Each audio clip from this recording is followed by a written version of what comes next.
They stopped him at the gate. An old black man walking slowly with a cane, dressed in a simple worn suit, his trembling hands holding on to the little dignity he carried. He had come to pay his respects at a military funeral where flags waved, trumpets played, and soldiers stood in neat rows to honor a fallen hero. Families were seated, leaders were present, and security was tighter than ever. Yet this man was told he had no place inside.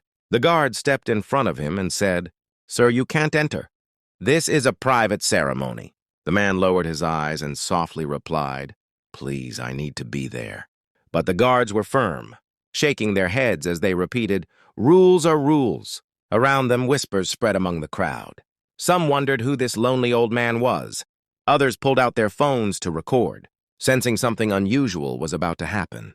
The man's voice cracked with emotion as he tried to explain. "That man being honored today, I fought beside him."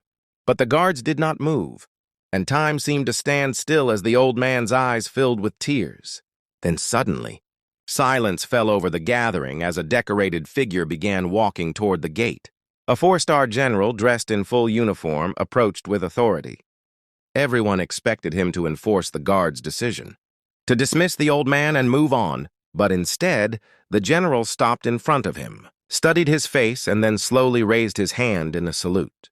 The crowd gasped, the guards stood frozen, and the general's voice carried across the field as he said, "Step aside. This man is not just a guest. He is a hero." Decades ago, in the middle of a battlefield, he saved my life when I was only a young soldier. Without him, I would not be standing here today. Shock spread among the mourners as the truth was revealed, and with respect, the guards stepped back.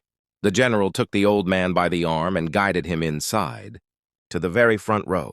Tears streamed down the old man's face as he watched the coffin being lowered. No longer invisible, no longer forgotten, but honored as the true brother-in-arms he had always been.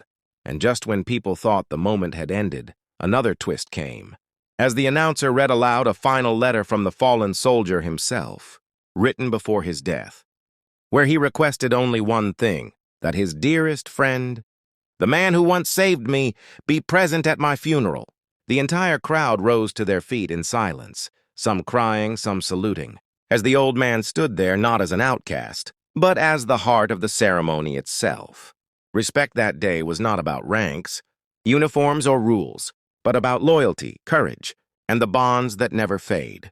If this story touched your heart, don't forget to like the video, subscribe to the channel, and share it so others may remember that true heroes often walk quietly among us.